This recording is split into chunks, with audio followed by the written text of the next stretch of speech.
सलाम जय ख्रिस्त सर्व ख्रिस्ती प्रीतीमध्ये माझे सर्व व्ह्यूअर्सला सर्व प्रियजनांना तुम्ही सर्व कसे आहात.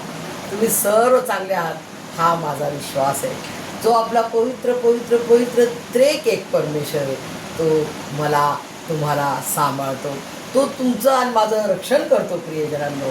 आणि तो आपल्याला आरोग्य देतो, आपल्याला सुखी ठेवतो, निरोगी ठेवतो आणि सुरक्षित ठेवतो.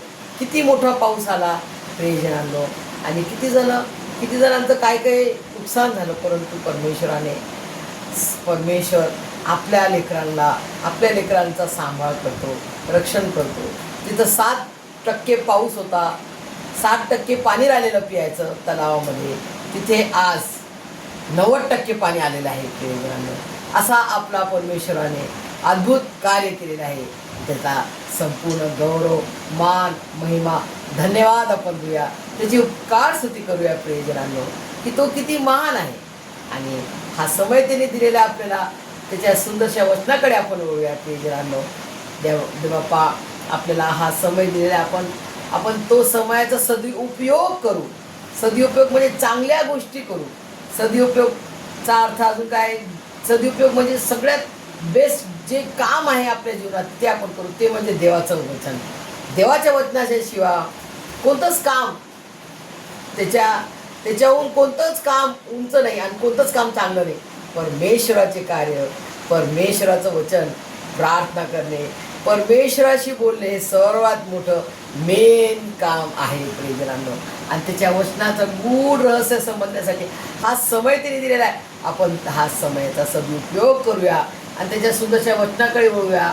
आजचं वचन आहे लूक सुवर्तमान याचा 19वा अध्याय, 19th चॅप्टर,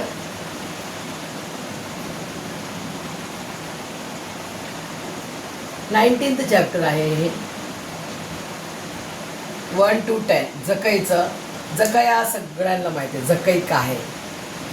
जकाई एक टॅक्स कलेक्टर होता. टॅक्स कलेक्टर होता.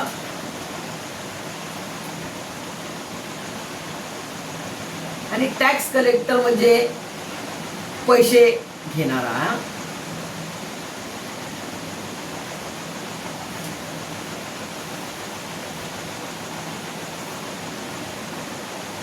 म्हणजे कर, टॅक्स. असा तो जकाई होता. म्हणून बघा, कोणी पैसे आपल्याकडून घेत आहे टॅक्स. आता GST आपल्या गव्हर्नमेंटने लावले, आपल्याला आवडली का?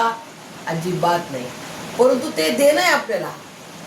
हा जो जकाई होता, जकाई लुबाडून घ्यायचा, जास्त घ्यायचा प्रियजनांनो. कुठे 2 रुपयाच्या जागेवर तो जास्त घ्यायचा पैसे. आणि अशा रीतीनं तो टॅक्स कलेक्टर असताना प्रियजनांनो कोणाला आवडेल का असा मनुष्य? नाही आवडला. तर तो जकाई असा होता. आणि तो अब्राहमाच्या वंशजाचा होता प्रियजनांनो. आणि प्रियजनांनो अशा असताना प्रभू येशू ख्रिस्ताने या जागेवरून जायचा तो निर्णय घेतला. या गावाकडून जकाई जिथं राहतो त्या गावातून जायचा निर्णय केला प्रभू येशू ख्रिस्ताने. आणि प्रभू येशू ख्रिस्त इथून या मार्गातून जात असताना जकायानं पण ऐकलं होतं प्रभू येशू ख्रिस्त काय करतात, अद्भुत चमत्कार करतात, जे केलं नाही कोणी. अशा रीतीने तो असे महान चमत्कार करतो. म्हणून हजारो संख्येने लोक त्याच्या मागं जायचे.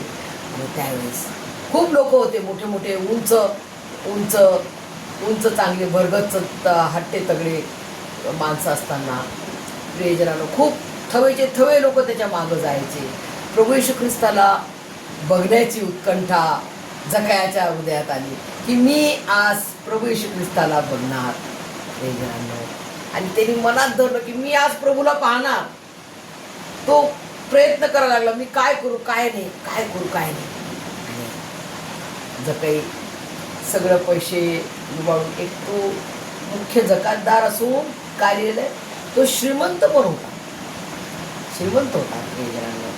आणि असं असताना सगळे लोक त्याच्या विरुद्ध असताना पण त्याच्या हृदयांतःकरणात बघा उत्कंठा लागली की मला आज प्रभू येशू ख्रिस्ताला बघायचं आहे, काय हो मी त्याला पाहणार. आणि तो सगळीकडे पाहायला लागला. आता मी काय करू. तिथं एक झाड होतं, उंबराचं झाड. उंबराचं झाड चांगलं उंच असते प्रियजनांनो. आणि त्या उंबराच्या झाडावर तो चढला, ठेंगणा होता, पटापट चढला आणि चढून वर बसतो. आणि प्रभू येशू ख्रिस्त तिथं त्याच्या जवळ येतो आणि म्हणतो, जकया खाली उतर, जकया खाली उतर. त्याला काय आनंद झाला असेल ना प्रियजनांनो, की प्रभू येशू ख्रिस्ताला मी बघायला तळमळत आहे. आणि प्रभू येशू ख्रिस्त स्वतः मला म्हणत आहे की जकया तू खाली उतर आणि मला आज तुझ्या घरात यायची आहे. प्रियजनांनो, आज मला तुझ्या घरात यायचे आहे. ते ऐकून जकयाला काय आनंद झाला असेल प्रियजनांनो, विचार करा. जो मनुष्य जगातले लोक त्याला तुच्छ मानतात, जगातले लोक त्याला तुच्छ मानत होते की हा लुबाडून आमचे कोण जास्त पैसे घेतो आणि त्याला सगळे वाईट नजरेने बघायचे, कोणी त्याला चांगलं नव्हतं समजत. अशा कठीण परिस्थितीत असताना प्रभू येशू ख्रिस्त जकयाला म्हणतो, जकया खाली उतर, मला आज तुझ्या घरात यायचे आहे. आणि जकई खूप आनंदित झाला. किती आनंदित झाला असेल प्रियजनांनो. तो त्वरा करून उतरला खाली. प्रभू येशू ख्रिस्त त्याच्या घरी आले आणि जकयाने प्रभू येशू ख्रिस्ताचा पाहुणचार केला. आणि प्रियजनांनो, किती आनंद झाला असेल जकयाला, विचार करा. आणि जकयाने केवळ प्रभू येशू ख्रिस्ताच्या डोळ्यात पाहिले, त्याची प्रीती त्यांनी ओळखली. प्रभू येशू ख्रिस्ताला त्यांनी ओळखलं की हा जिवंत देव आहे, हा खरा देव आहे, हा खरा परमेश्वर आहे, खरा देव आहे. आणि त्या क्षणाला जकया म्हणतो, प्रभू मी आजपर्यंत जितक्यांचं लुबाडलं मी सगळ्यांचं देणार, ज्यांचं मी घेतलं त्यांना चौपटीनं देईल म्हणतो. काय म्हणतो, ज्यांचं मी घेतलं त्यांचं मी चौपटीनं देणार. बघा, तर ते चौपटीत परत करतो. प्रभूजी पहा, मी आपले अर्धे द्रव्य दरिद्रास देतो. अर्धे द्रव्य म्हणजे काय, समजा 1,00,000 रुपये तर 50,000 रुपये गरिबांना देतो म्हणतो. आणि मी अन्यायाने, कोणाचं अन्यायाने घेतलं मी पुष्कळांचं,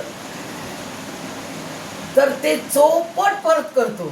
चौपट म्हणजे काय, 50 रुपये घेतले तर त्यांना मी चौपट किती असतात, 4% म्हणजे कोणाचे 50 रुपये घेतले, 50 into 4 200. चौपटीनं देणार, 200 रुपये देणार. ज्यांचे 50 घेते त्यांचे 200 रुपये देणार. बघा कसं अद्भुत परमेश्वराचे कार्य. बघा, जेव्हा आपल्या जीवनात, जेव्हा माझ्या आणि तुमच्या जीवनात प्रभू येशू ख्रिस्त येतो तर आपलं जीवन असं बदलून जाते प्रियजनांनो. आपण व्यभिचार करणार नाही, आपण खोटं बोलणार नाही, आपण हे जगातल्या घाणेरड्या गोष्टीत जाणार नाही.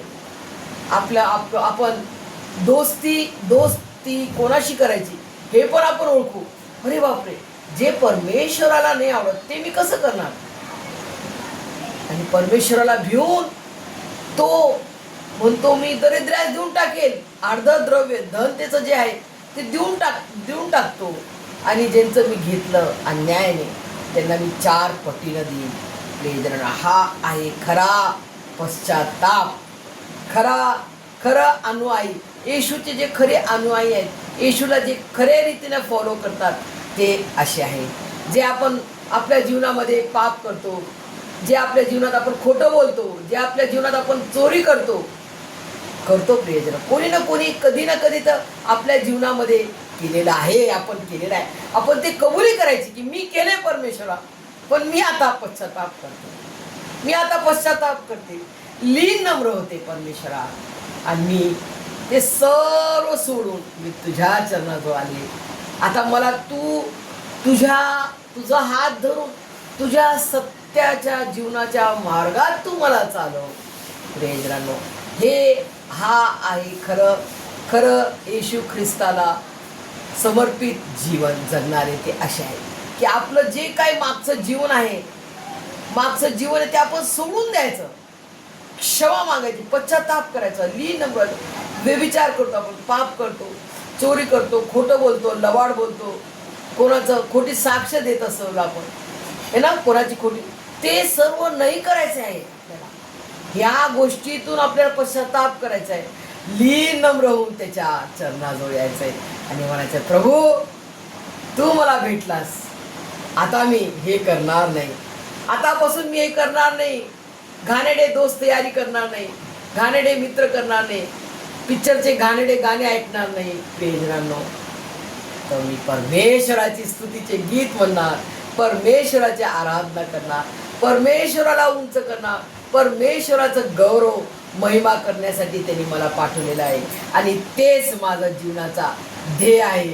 प्रियजनांनो, आज तुम्हाला मला हेच करायचं आहे. प्रियजनांनो, पुष्कळ आपण आपल्या जीवनामध्ये बिझी राहतो, आपलं काम आहे, आपलं घराचं काम आहे, खूप पुष्कळ काम, आपले पुष्कळ जिम्मेदारी आहे, परंतु ते सर्व करत असताना परमेश्वराला आपल्याला स्थान द्यायचं आहे आणि ते पण प्रायोरिटी म्हणजे काय, प्रथम स्थान द्यायचं आपल्या जीवनात, त्याला स्थान द्या. परमेश्वरा मी अभ्यास करतो, तू माझी मदत कर.